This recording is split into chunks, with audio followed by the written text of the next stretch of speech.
Salut à tous, l'immobilier au programme. Alors, mais tiens, on va commencer avec ça d'ailleurs, Julien. Julien Malingot est avec nous. Salut Julien. Bonjour, bonjour. On dit investpreneur ou investpreneur? Tu le fais à la sud-ouest, puisque tu viens du sud-ouest. On va très vite le comprendre. Investpreneur. Tu me dis, moi je suis en chemise parce que je veux casser les codes de l'immobilier. Non, je veux casser les codes du salariat, en fait. C'est-à-dire qu'anciennement, je portais le costume, j'avais la cravate. Là, du coup, on rigole sur la veste. Et effectivement, nous, on prend dans ce qu'on fait, dans les investissements immobiliers, une image décontractée. Parce que ce n'est pas pour autant qu'on ne sait pas générer du cash, qu'on ne sait pas générer de la rentabilité. Non, mais j'adore ça. Parce que je suis tout à fait d'accord avec toi. L'investisseur immobilier ou en gros, le gars qui navigue dans l'immobilier, il a forcément encore aujourd'hui la grosse montre, le costard 3 pièces, exactement. voire la cravate pourtant, on n'est pas fuchsia, voilà, tu vois. Exactement. Comme si c'était à l'époque, nous on casse les codes et on utilise des techniques, des méthodes jeunes du digital qui permettent réellement d'aller vite, aller à l'essentiel, on ne se prend pas la tête, mais pour autant on est très smart, on est très efficace, on est très puissant dans le retour sur investissement qu'on va chercher et on se la prend à la cool, on ne prend pas de risques et ça marche. Non, mais alors on va regarder tout ça. Moi, c'est juste on ne prend pas de risque qui, à chaque fois, attention, toujours tu prends des risques. Tu ne peux pas dire aux gens on ne prend pas de risque, c'est pas possible. Tu ne peux pas donner du rendement sans risque. Ça, c'est de la poudre de pain. Donc, c'est comme en bourse. En bourse, au plus on va avoir du rendement, en plus il y aura de risques. Exactement.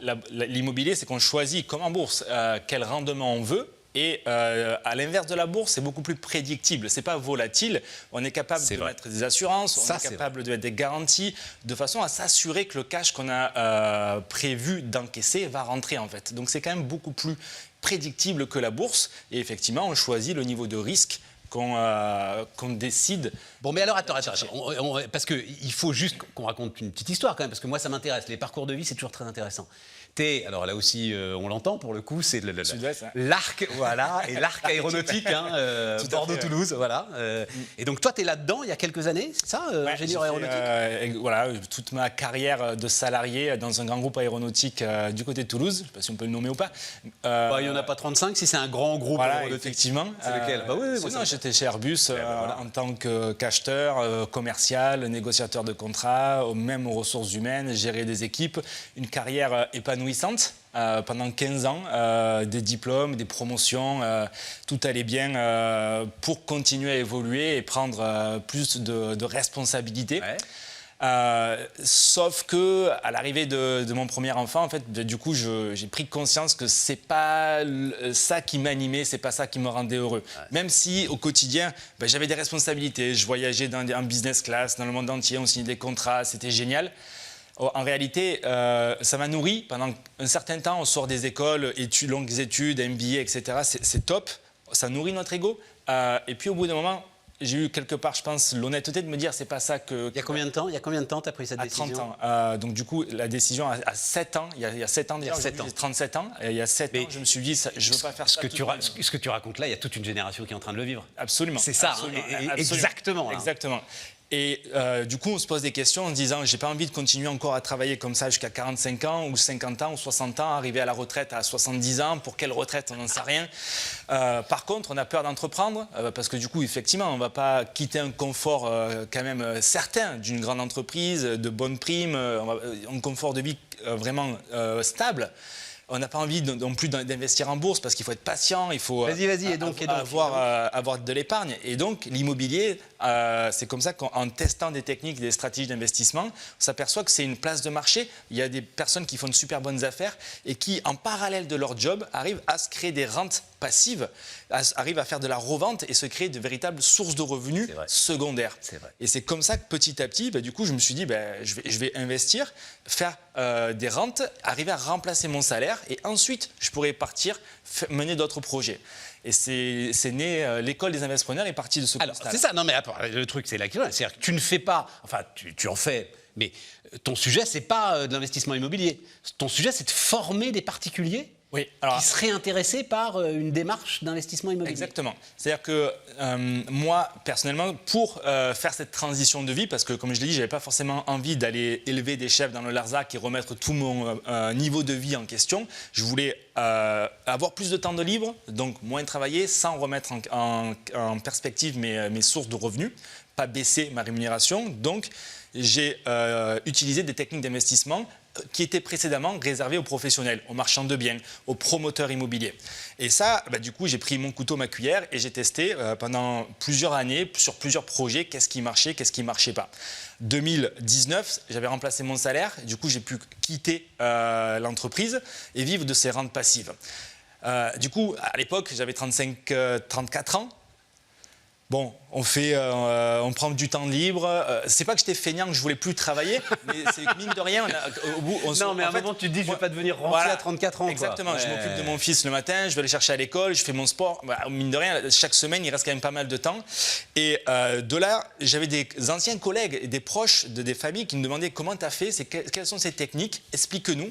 J'ai commencé à leur montrer en vidéo, en formation, leur expliquer, les prendre par la main. Et c'est comme ça qu'on a réussi à démocratiser en fait, des techniques d'investissement qui auparavant étaient réservées vraiment aux professionnels. Et aujourd'hui, n'importe quel particulier partout en France, peu importe son salaire, il arrive à mettre en place des projets qui vont générer des rentes passives dès le premier jour de location et non pas à la fin du crédit. Donc, les personnes viennent nous voir, ils apprennent les techniques qui sont plus complexes que les programmes qu'on peut voir, Pinel, défiscalisation, clé en main. On ne va pas se cacher, c'est plus complexe parce que là, il va falloir trouver des produits qui sont un peu plus atypiques. Il va falloir mettre la main à la pâte. Oui, c'est ça. C'est l'une des clés de l'investissement. Il ne faut surtout pas aller là où vont tous les autres. Exactement. Voilà, c'est ça le sujet. Et il faut apprendre à le faire parce que si on délègue tout le projet à une entreprise ou à des personnes, il va y avoir des strates qui vont se rajouter. Du coup, la rentabilité sera moindre. Là, du coup, il faut apprendre à trouver le bien. Mais c'est vrai ça. Le dire d'un mot quand même, Julien. Par exemple, un énorme acteur comme Nexity propose lui-même des solutions. Enfin, vous confiez un montant à Nexity, il vous donne un rendement et vous ne vous occupez de rien. Vous signez en bas à gauche, en bas à droite, vous n'avez rien à faire. Exactement. Et après, vous avez 4% de rentabilité. Vous êtes endetté avec un produit qui coûte beaucoup plus cher que sa valeur sur le marché de l'ancien. Vous devez le revendre, vous allez perdre de l'argent. Non, je ne parle même pas de ça. Ils peuvent même te donner des solutions. Alors, c'est moins de 4%, mais ils peuvent même te donner des solutions où tu n'as même rien à revendre. Voilà. Simplement, tu as confié à la limite. Exactement. Tu as délégué la totalité du projet. Ton argent en gestion, Nexity. Voilà, exactement. Nous, on fait l'inverse. On va vraiment leur apprendre à trouver les biens, les faire financer parce qu'on va faire sauter tous les intermédiaires. Exactement. Ouais. Et du coup, la rentabilité, elle explose et ils arrivent à dégager du cash dès le premier jour. Bon. La mensualité, ils vont lever des fonds auprès des banques comme les entrepreneurs. Ils arrivent à financer la totalité du projet ou pratiquement la totalité par la banque. Derrière, les loyers sont supérieurs aux mensualités et ça génère du cash petit à petit comme ça. Et en plus, ça fait du capital et des rentes passives dès le premier jour de location. 400 étudiants formés, c'est ça? Depuis combien de temps L'école, depuis 2019. Depuis 2019. Un an de formation, ça, il faut un an de formation quand même. Alors, c'est pas un an. La formation, elle va durer faut aller vite, on est 2 mois pour avoir la théorie, sauf qu'on les accompagne en fait. Au-delà d'une formation, on est une école d'accompagnement où on va les aider à prendre des décisions étape par étape. Un projet immobilier, ça prend un certain temps. Il va falloir 3 mois pour trouver le projet, 3 mois pour le faire financer. Il va falloir quelques mois pour faire des travaux. Donc, grosso modo, on les accompagne sur 12 mois parce que c'est le temps nécessaire pour sécuriser l'entrée des loyers.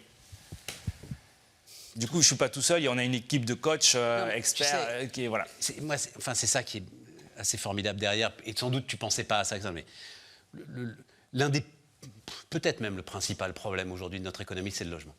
Absolument. Je suis sûr que dans tes étudiants, il y a peut-être des gars qui, en fait, n'arriverait pas à se loger, même pas à se loger en fait, c'est ça, et sans même investir, tu vois, mais n'arriverait pas à se loger, sans passer par des voies qui sont... Alors après, chacun prendra ses responsabilités, hein, il n'est pas question pour nous de faire la promotion d'un tel ou un tel, chacun prendra ses responsabilités, mais il faut à un moment ou à un autre, de toute façon, trouver des solutions qui sont des solutions parallèles, c'est ça, pour que cette crise du logement se résorbe. Exactement, et là, du coup, on va acheter des biens en état, quelque part, si je puis dire, entre guillemets, pourri. Et du coup, comme on va faire des travaux, on va les remettre en état, on va mettre des belles fenêtres, améliorer l'isolation, améliorer le confort de vie des locataires et rénover du coup le parc immobilier ancien. Et en plus, se constituer de véritables rentes, en plus se constituer un patrimoine qui sera légué aux enfants plus tard, etc. Parfait. C'est gagnant sur de nombreux tableaux. Julien Malingot, donc, Investpreneur.